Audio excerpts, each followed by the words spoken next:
Welcome, dear listener, wherever you are, whatever time of day it may be. I'm glad you've joined me once more. These long stories of the gods are here for you to enjoy, whether you're listening while winding down, studying quietly, or slowly drifting into sleep. If you haven't already, take a moment to subscribe to the channel. Leave a like and let me know in the comments where in the world you're listening from. It's always a pleasure to see where these ancient tales travel. In our last journeys, we walked alongside Zeus, king of the heavens, and Hera, queen of Olympus.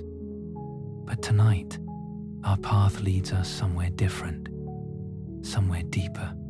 We descend from the shining peaks of Mount Olympus, past the waves of Poseidon's sea, and into the unseen, into the kingdom of shadows, the realm of silence, the dominion of Hades. Hades, a name that carries weight, mystery, and inevitability. While his brothers commanded the sky and the sea, Hades ruled over what no one could escape, the underworld, the resting place of all mortal souls, not a land of chaos, but of order, not a place of cruelty, but of inevitability. To the Greeks, Hades was not a devil to be feared, but a stern and just keeper of balance, whose realm reminded them of the truth none could outrun, death, and what comes after. Tonight, we will explore his story in full, from his birth and the division of the cosmos, to the vast landscapes of the underworld, to his union with Persephone, and the myths of mortals and heroes who crossed his path. This is a journey through the quiet corridors of myth, a long descent into the heart of what the ancients believed about life, death, and eternity. So make yourself comfortable, settle in, and let the story of Hades begin. Hades was born into a world of chaos, violence, and fear. His parents, Cronus and Rhea, were titans, and his earliest fate was bound to their struggle. Cronus, terrified that his children would overthrow him, swallowed each one as soon as they were born. One after another disappeared into the darkness of their father's belly. Hestia, Demeter, Hera, Hades, and Poseidon, all consumed before they could even open their eyes to the world. Only Zeus, the youngest, escaped, hidden away in secret by their mother. For years, Hades existed in this strange half-prison within Cronus. Imagine a god in waiting, suspended in timeless confinement, knowing little of light or sound, only the company of his siblings in that strange darkness. It was not until Zeus, grown and cunning, forced their father to disgorge his swallowed children, that Hades truly entered the cosmos. The world outside was hostile, but it was freedom. The liberation of the gods was followed almost immediately by war. The Titanomachy, the clash between the younger Olympians and the elder Titans.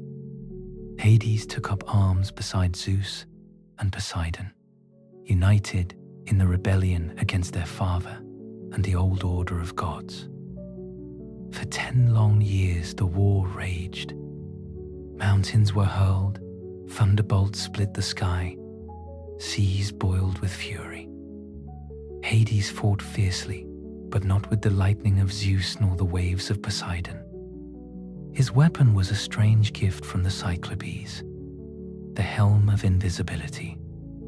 With it, Hades could slip unseen into the heart of battle, confound the Titans, and turn the tide by striking from the shadows. When at last Cronus and the Titans were defeated, the three brothers stood at the threshold of a new cosmos. They had won the right to rule, but the question remained: how would the world be divided? Tradition tells us they cast lots, leaving the decision to chance and fate. Zeus claimed the sky, the lofty realm of thunder and storm. Poseidon received the sea, vast and restless, a kingdom in constant motion. And Hades, he drew the lot of the underworld, the realm beneath the earth where the dead would dwell.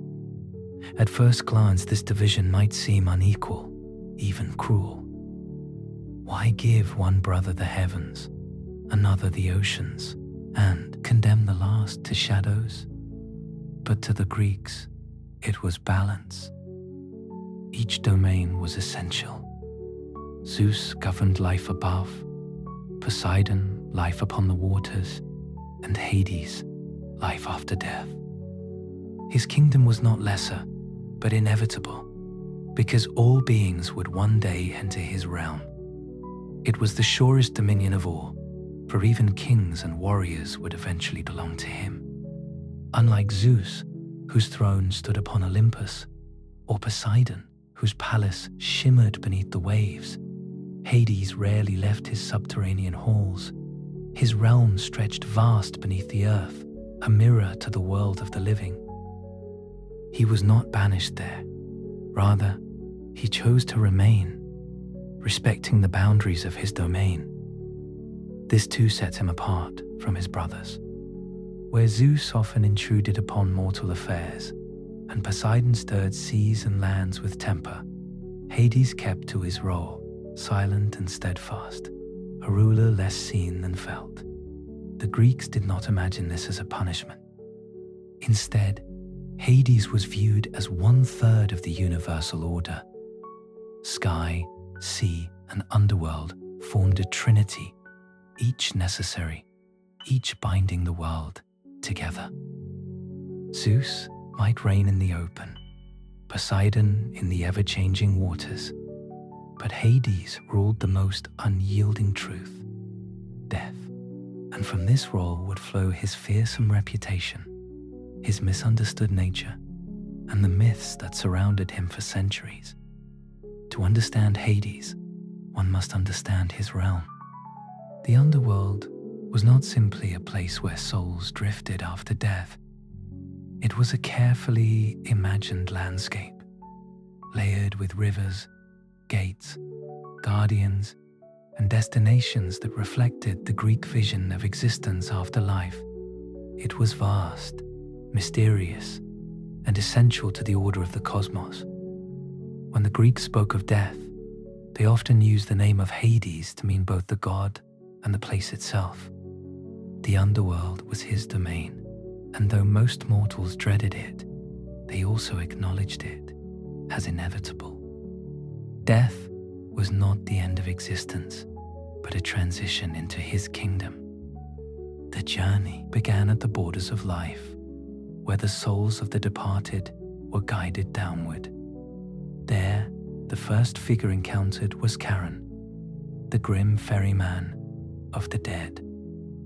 For a small coin placed in the mouth or upon the eyes of the deceased, Charon would ferry the soul across the river Acheron, or in some traditions, the Styx itself. Those who had not been buried properly, or who lacked the coin, were said to wander the banks endlessly, unable to find peace.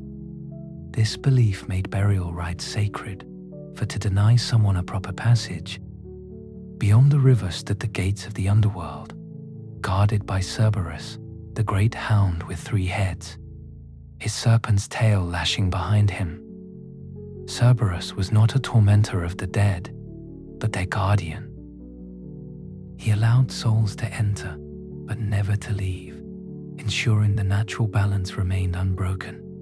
To face Cerberus was to face the certainty of death's permanence, for none could escape his watch without divine intervention.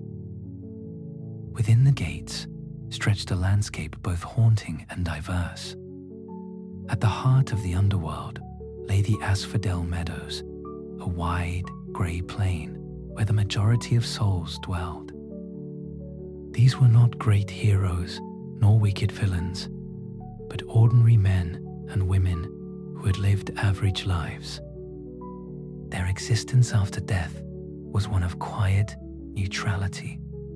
neither reward nor punishment, a reflection of the Greek belief that most people were neither saints nor monsters, but simply human. For the virtuous, there was another realm, the Elysian fields, lush, radiant, filled with eternal peace and joy.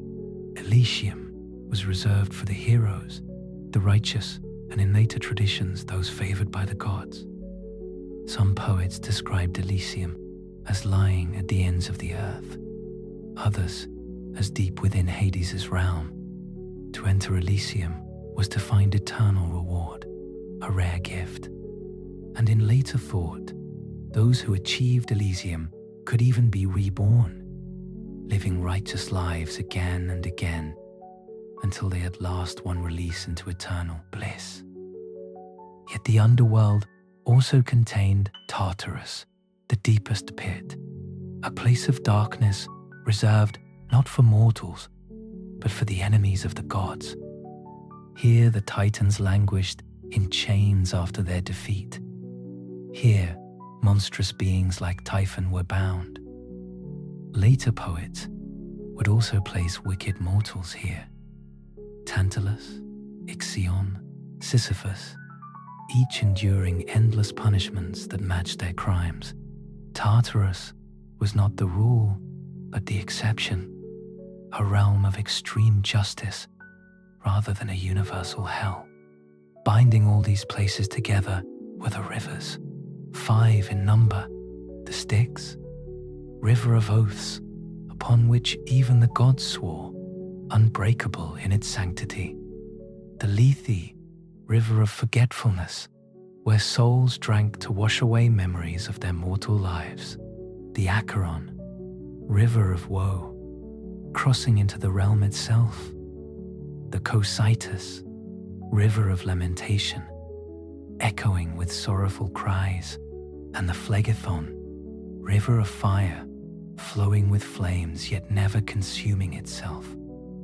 Each river represented not just geography but the emotions tied to death: grief, memory, fear, silence, and transformation. In the underworld, 3 judges awaited each soul: Minos, Rhadamanthus, and Heracles. They weighed the deeds of the dead, deciding their fate. This was not random, nor was it always merciful, but it was justice, as the Greeks saw it. The presence of judges reflected their belief that death was not an escape from accountability, but a continuation of it. What one did in life echoed in eternity. What is striking about all this is how structured and balanced it was. The Greek underworld was not chaos, not a fiery pit of suffering for all. It was a realm of order, divided by merit and destiny, governed by rules as certain as the laws of the cosmos. This tells us something important. For the Greeks, death was not a punishment, but a natural law. Hades was not evil. He was the warden of this inevitability, the king who kept the balance of the unseen world. And yet, mortals feared him. They avoided speaking his name directly, calling him instead by softer titles, such as Pluton, the giver of wealth, for from the earth came crops, metals, and riches, all under his domain. To invoke Hades was to acknowledge mortality, and few dared to do so lightly. In comparing Greek beliefs with those of other cultures, one sees both familiarity and difference. The Egyptians imagined an afterlife filled with judgment and renewal, where one's heart was weighed against a feather. The Mesopotamians told of a shadowy underworld of dust and silence, harsher than the Greek vision. Later, Christian thought would transform the underworld into hell, a place of moral punishment. But this was not how the Greeks saw it. To them, Hades' realm was impartial, a mirror of life itself, some joy, some sorrow, mostly a quiet continuation. The underworld was more than myth, it shaped the living world. It explained why rituals mattered, why oaths were sacred, why justice was inescapable. It reminded mortals that life was fragile, that death was universal, and that order extended even beyond the grave. To walk through its gates in story was to confront the deepest truths of existence, truths that Hades, stern and silent, embodied for all time. While the Greeks envisioned the underworld as a realm of order, balance, and inevitability, they were not alone in imagining what lies beyond death.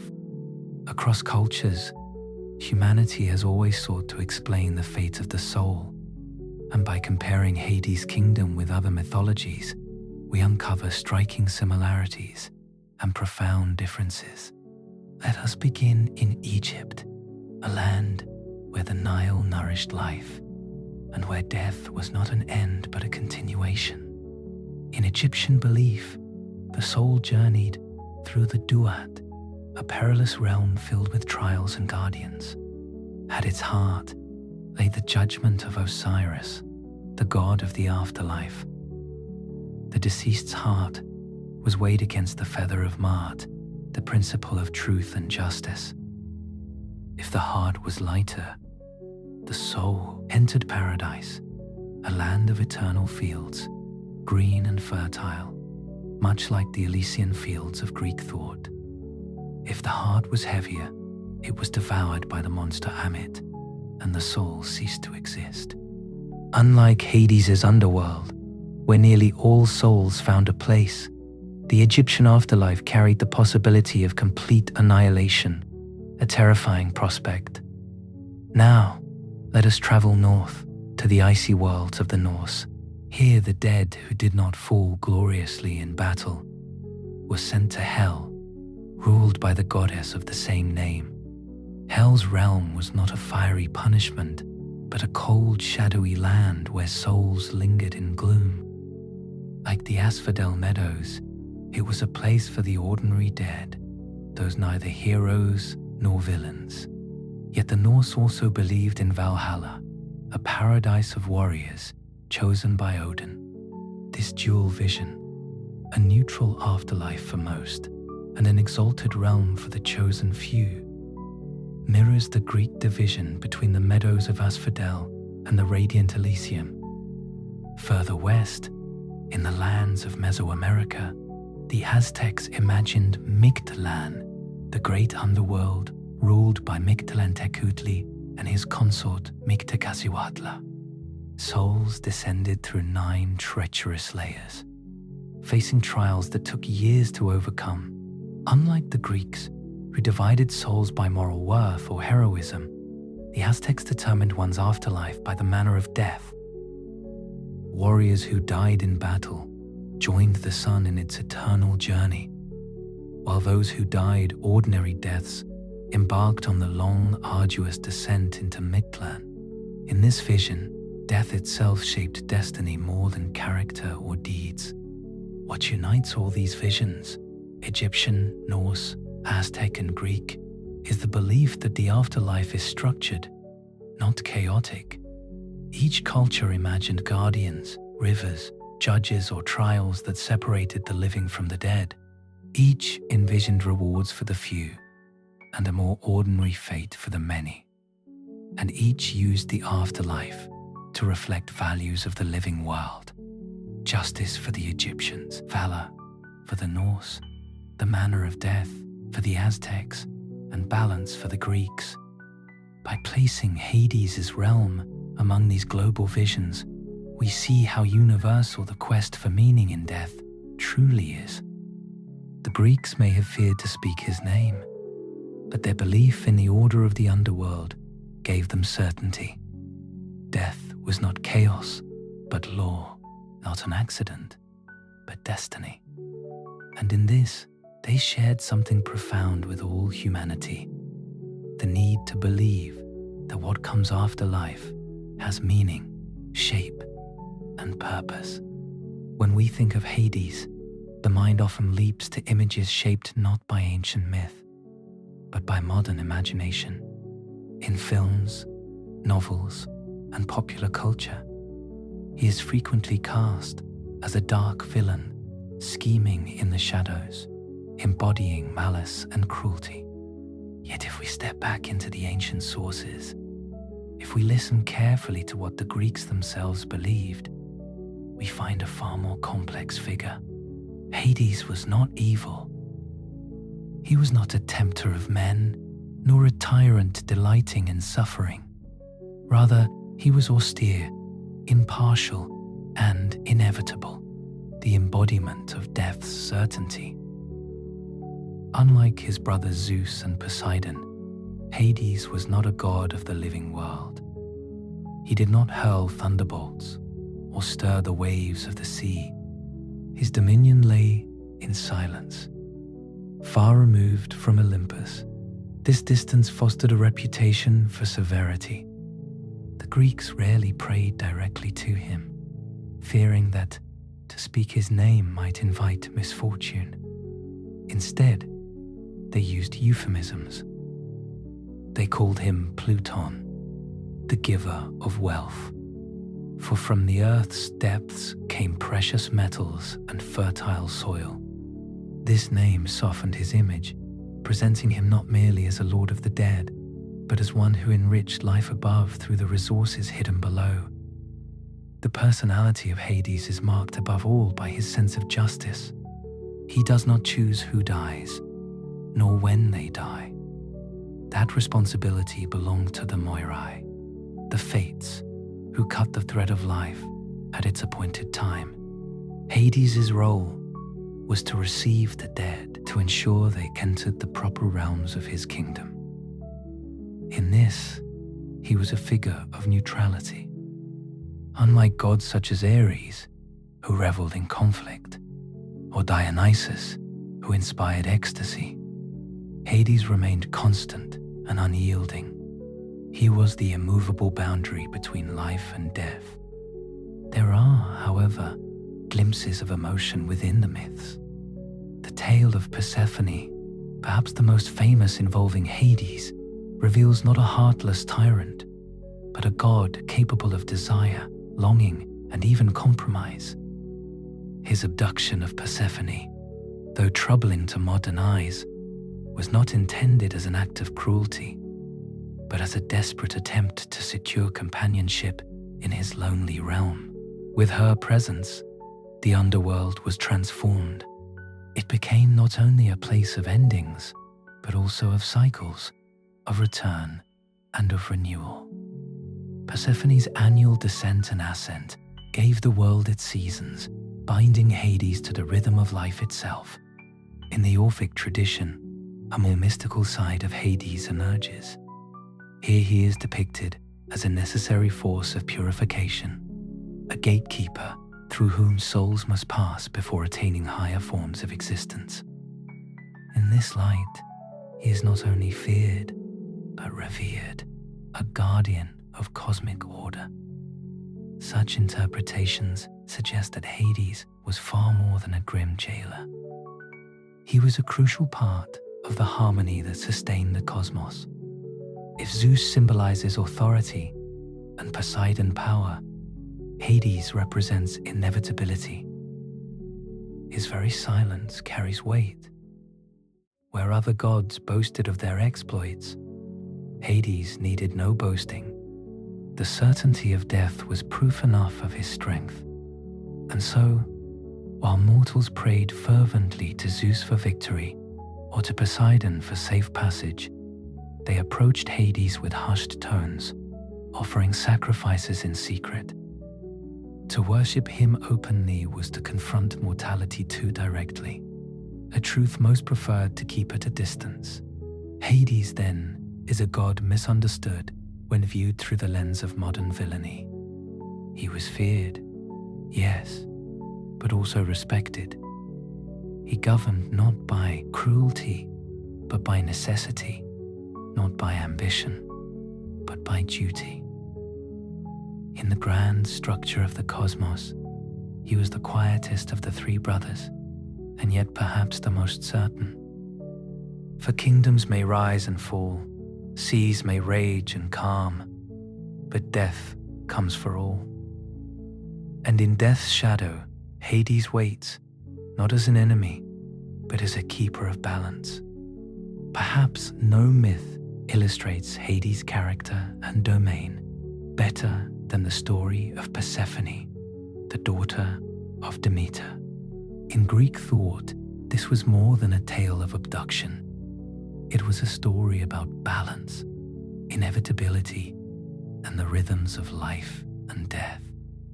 It was through Persephone that mortals came to understand the cycles of the earth, the changing of seasons, and the deep connection between the living and the dead. The myth begins with Persephone gathering flowers in a meadow. She was radiant, youthful, and unaware of the destiny that awaited her. Hades, entranced by her beauty and seeking companionship in his solitary realm, rose from the underworld in his chariot, drawn by black horses. With a sudden movement of earth and shadow, he carried Persephone down through the hidden gates of the earth. The ground closed behind her, and she vanished from the world of the living. Demeter, goddess of the harvest and Persephone's mother, was consumed with grief. She searched endlessly, wandering the earth, neglecting her duties as the goddess of fertility. Crops withered, rivers ran dry, and famine spread across lands. Mortals cried out, fearing extinction. This reaction of the goddess demonstrated the deep intertwining of divine and mortal worlds. The sorrow of one could affect the lives of all. Finally, a compromise was reached through negotiation by Zeus, Hades, and eventually the intervention of the other gods. Persephone would spend part of the year with her mother on the surface, and part of the year with Hades in the underworld. This division became the foundation for the changing seasons. When Persephone ascended to the earth, Demeter's joy restored fertility to the land, bringing spring and summer. When Persephone descended back to the underworld, Demeter's sorrow caused autumn and winter. In this way, Hades' relationship with Persephone created a rhythm that governed both gods and mortals alike. The story is rich with symbolism. Persephone herself embodies duality. She is both maiden and queen, life and death, innocence and maturity. Hades, by bringing her into his realm, introduces the idea that death is not a termination, but a transformation. The underworld, under Hades' careful rule, is not merely a grave. It is a place where cycles are observed and renewed, where life above and below the earth are connected. Beyond the agricultural symbolism, the myth reflects societal values. Persephone's descent represents the transition from childhood to adulthood, from dependency to autonomy.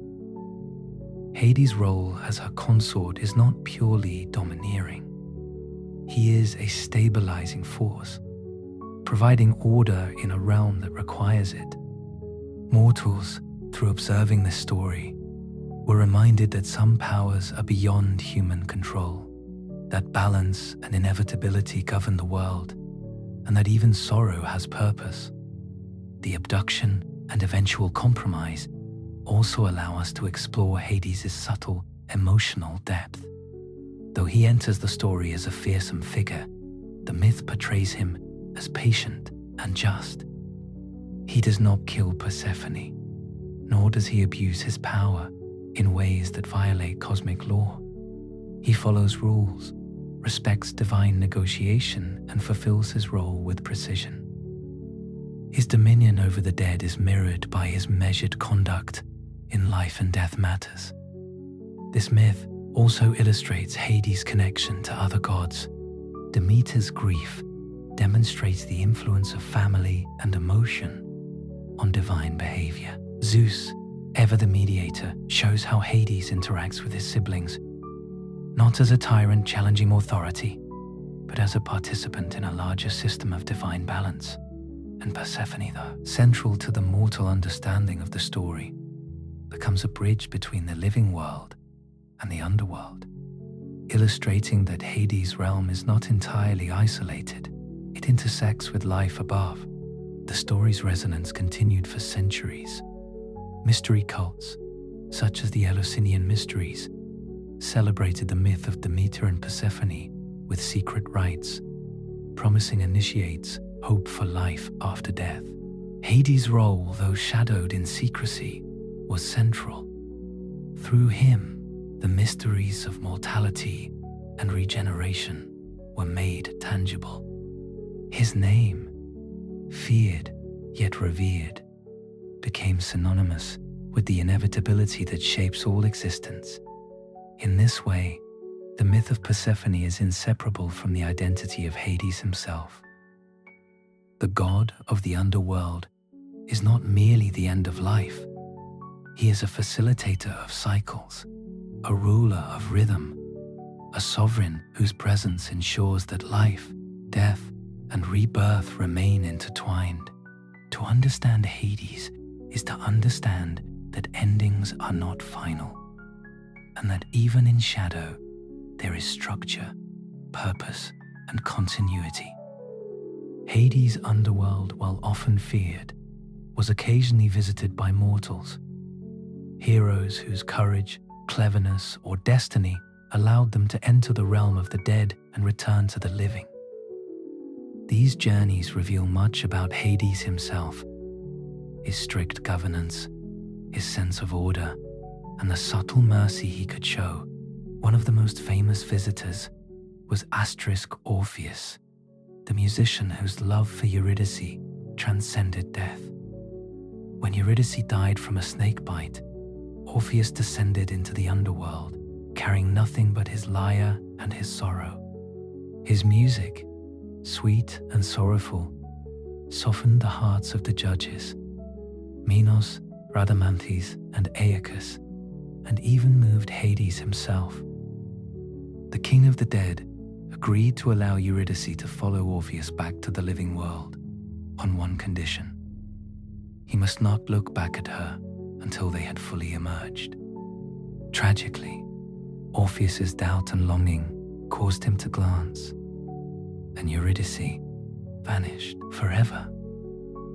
This story illustrates Hades' duality. He is unyielding in law, yet capable of compassion when moved by genuine emotion. Another tale is that of Heracles, who, in his 12th labor, was tasked with capturing Cerberus. To accomplish this, he descended into Hades' realm with courage, strength, and careful preparation. Hades allowed Heracles to take the beast, not out of fear or weakness, but because the hero's mission respected the natural laws of the underworld. The encounter emphasizes that Hades' power is absolute, but also that the realm is not a prison. It is a kingdom with order, rules, and negotiable boundaries for those who honor them. There is also Theseus, who attempted to rescue the youth Pirithous. They entered Hades together, daring to challenge the limits of the underworld. However, Hades' justice was firm. Pirithous was trapped in the underworld, a warning to mortals that courage alone could not override cosmic law. Theseus, though partially spared, returned with the understanding that Hades' realm was not to be tested lightly. In all these stories, Persephone often plays a quiet but vital role. She is not merely a captive, she is an active participant in the balance of life and death. Her presence symbolizes the potential for mercy, for negotiation, and for the intertwining of fate with compassion. Hades, while ruler of death, demonstrates restraint and fairness, particularly when Persephone's influence is acknowledged. The visits of heroes also underscore a key theme in Greek mythology. Mortality and immortality coexist through choice, courage, and respect for cosmic order. Hades embodies the principle that life and death are bound together, that daring can yield rewards but overreach can bring consequences. His realm is not chaos but law, and heroes who enter it illuminate the contours of that law. These myths, repeated over centuries, shaped the perception of Hades as both fearsome and fair. He is not capricious, nor is he cruel, for cruelty's sake. Mortals and gods alike respect him because he represents the inevitable endpoint of life, and he governs it with an impartial hand. The stories of Orpheus, Heracles, and Theseus demonstrate that even in darkness, courage and wisdom have their place, but always within the boundaries Hades sets. Hades' realm is not ruled by a solitary figure alone. Though he sits upon his throne in solemn authority, the underworld is populated with a host of beings, each with their role, each reinforcing the structure and balance of the domain. These denizens, while less famous than Hades himself, illustrate his governance and the richness of his kingdom. First, there is Astaroska Charon, the ferryman of the dead. He is a grim figure, skeletal and silent, who waits at the riverbanks for the souls of the departed. Charon ensures that no soul crosses into the underworld without the proper offering, traditionally a coin placed in the mouth of the deceased. This small act, a simple payment, reflects the Greek understanding that rules govern even the journey into death. Charon is not cruel. He is precise, unwavering in duty, and his presence reminds mortals that Hades' realm is structured and just. Then there is Cerberus, the three-headed hound, whose bark and ferocity protect the gates of the underworld. He is perhaps the most iconic guardian in all Greek mythology. Though terrifying, Cerberus's purpose is not to punish, but to maintain order. He allows souls to enter but never to leave, a physical manifestation of Hades' principle that life and death must remain distinct. Myths tell of heroes like Heracles and Orpheus, who encountered Cerberus, but only when they acted within the rules of the realm. The hound's obedience mirrors that of Hades himself, powerful, firm, and governed by law rather than impulse. Among the lesser gods and spirits are the Astrix Furies, also known as the Erinyes.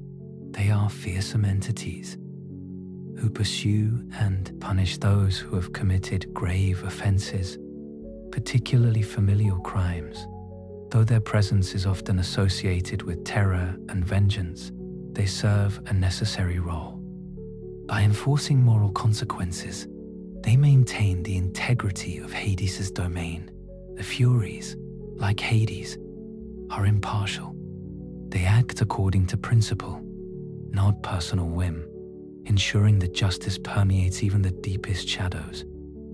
Thanatos, the personification of death, is another figure who operates under Hades' oversight.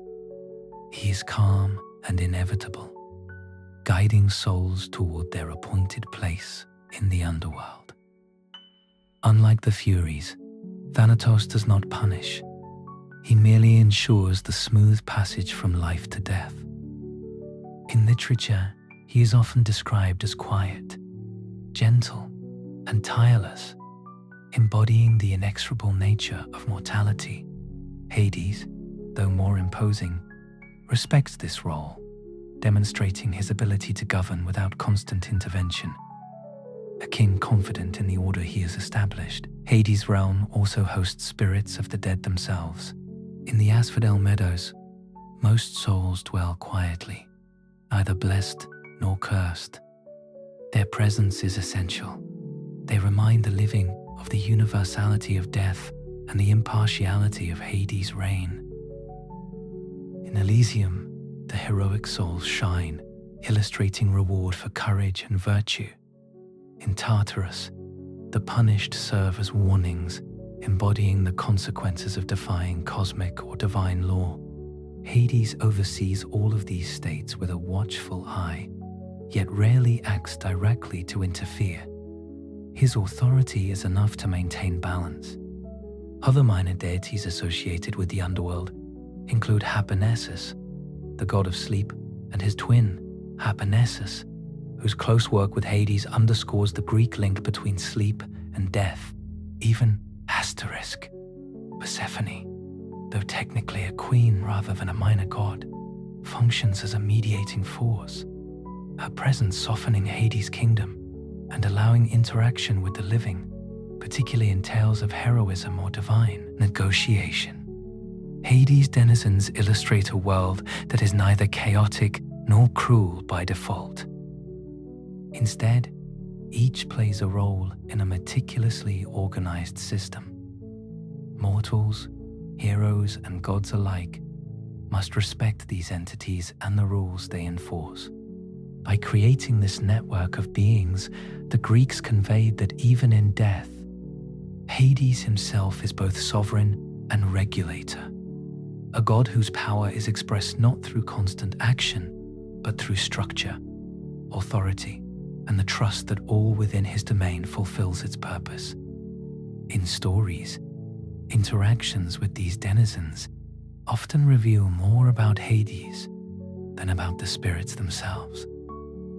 Whether observing Orpheus's music softening Cerberus or seeing the Furies execute divine justice, we understand that Hades governs not through fear alone, but through respect for the law of the cosmos. His power is both absolute and tempered, a quiet dominion that endures beyond the attention of mortals. Hades may not appear as frequently in the myths as Zeus or Poseidon, but his stories are some of the most profound, exploring mortality, justice, love, and inevitability. In this section, we will recount several key myths, delving into their symbolism and Hades' character. Although we explored Persephone's abduction earlier, the tale contains further nuances when examined through Hades' perspective. He is not a villainous kidnapper, but a god seeking companionship and balance in a solitary realm. Ancient sources suggest that he treated Persephone with respect once she became queen of the underworld. Her presence softened the harshness of the domain and allowed Hades to interact with other gods in ways he could not have otherwise. The myth also illustrates negotiation and compromise. Through Zeus's mediation, Hades agreed to a cyclical arrangement, Persephone's annual return to the earth. This act reflects Hades' capacity to adhere to agreements, respecting both cosmic order and the will of the other gods. The seasons themselves, a consequence of this myth, demonstrate how Hades' realm influences the living world, reinforcing his subtle but undeniable power. Another tale exemplifying Hades' impartiality is that of Sisyphus, the cunning king who attempted to cheat death. According to myth, Sisyphus tricked Thanatos and even defied Hades himself, twice escaping the underworld. His punishment, to eternally roll a boulder up a hill only for it to roll down each time, reflects Hades' role as enforcer of cosmic law. The story is not one of cruelty, but of inevitability. No mortal, no matter how clever, can permanently escape death. Hades' involvement is precise and measured, demonstrating his authority without unnecessary malice. We have touched on Orpheus' journey, but the myth contains layers of insight about Hades' realm. Orpheus' music was so pure that it moved the hearts of the rulers of the dead. Hades' agreement to allow Eurydice to follow Orpheus demonstrates that his dominion, though absolute, is responsive to courage, sincerity, and respect for the rules. It is a story that teaches mortals about the boundaries of life and death, and the subtle justice Hades embodies. A ruler, willing to listen, yet firm in law. Heracles' 12th labor required him to descend into the underworld and capture Cerberus. Hades allowed this act not out of weakness, but because the hero approached with proper respect and authorization. The myth illustrates that Hades' realm is not an obstacle to be conquered recklessly. It is a domain with laws and structure, where even gods must respect the hierarchy. Heracles' success highlights the possibility of achievement within boundaries, emphasizing Hades' role as arbiter of natural order. Theseus' attempt to rescue Persephone serves as a cautionary tale. Hades' justice is unyielding when mortals overstep. Pirithous is trapped, and Theseus escapes, only partially. This story reinforces Hades' impartiality. He is not vindictive, but the guardian of boundaries. Mortals may interact with the underworld, but only with wisdom, respect, and acceptance of the cosmic rules. Many other myths recount brief visits to the underworld. Heroes like Odysseus in the Odyssey consult the spirits of the dead, learning wisdom about mortality, heroism, and fate. These stories further cement Hades' realm as a place of order and guidance. Though mortals cannot remain, their interactions demonstrate the connection between the living and the dead, mediated by Hades' authority and the structure he maintains. Across these tales, Hades is consistently portrayed as just, measured, and inevitable. He is feared not because he is cruel, but because he embodies what all mortals must face.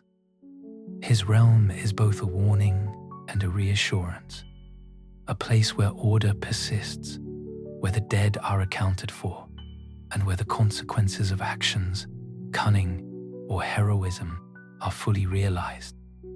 Unlike many gods who act impulsively or for personal gain, Hades maintains balance.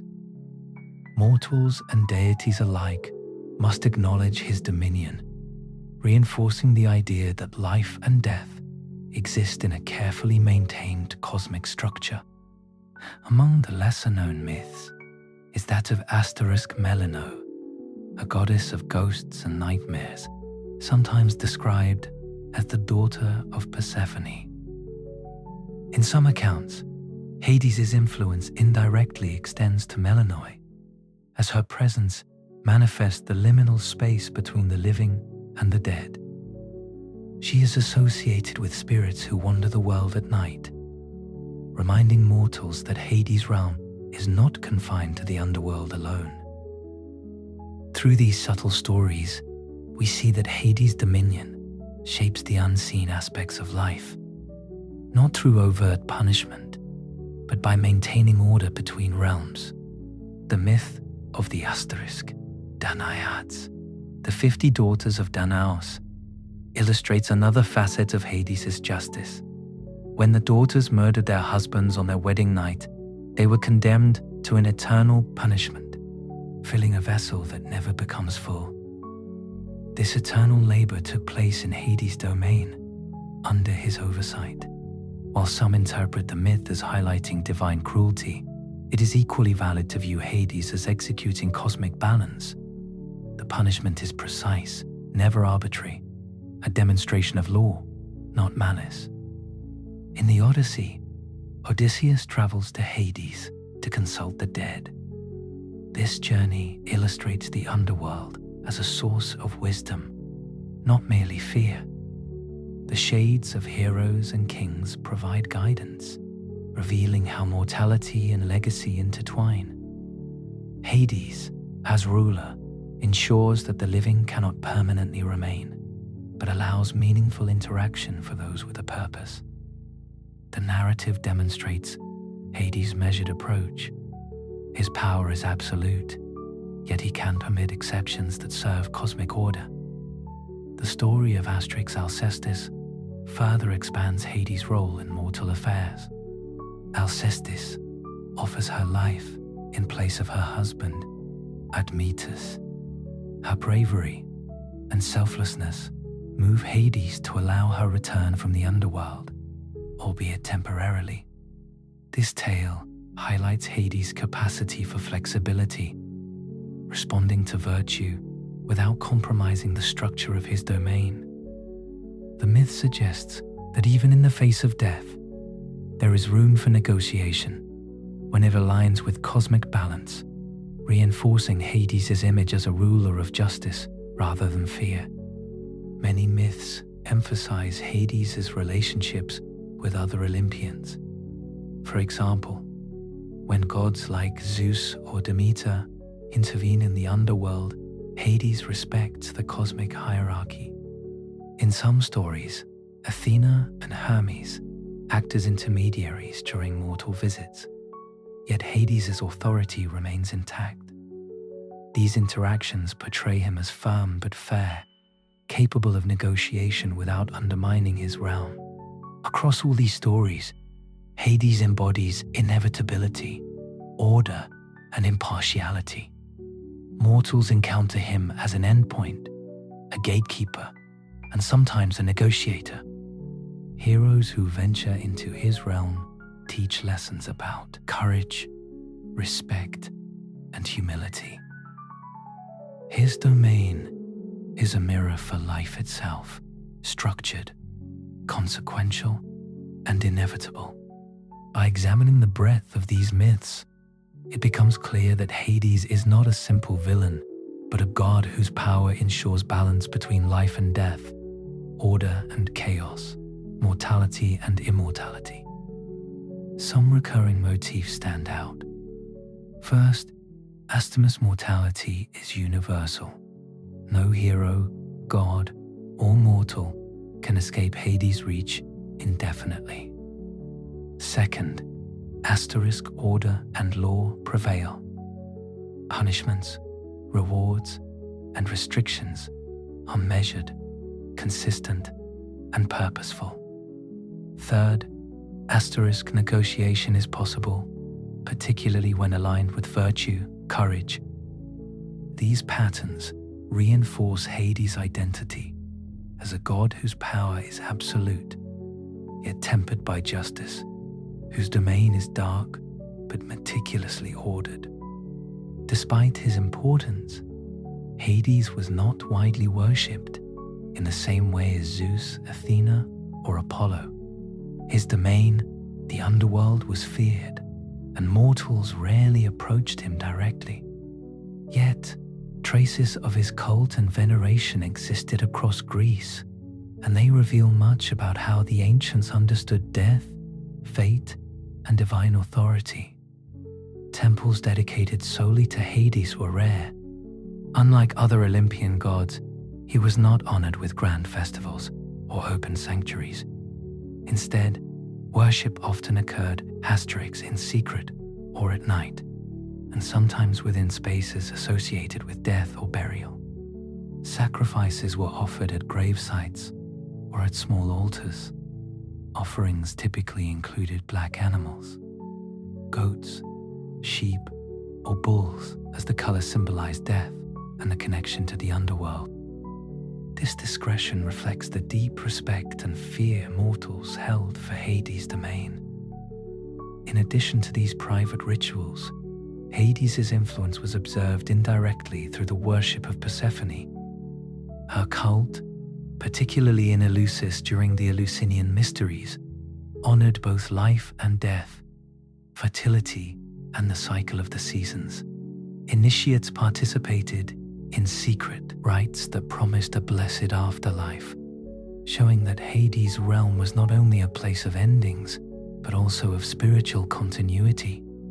Through Persephone, mortals experienced a safer, mediated connection to Hades himself. Certain Astamus euphemisms were also used to avoid speaking Hades' name directly.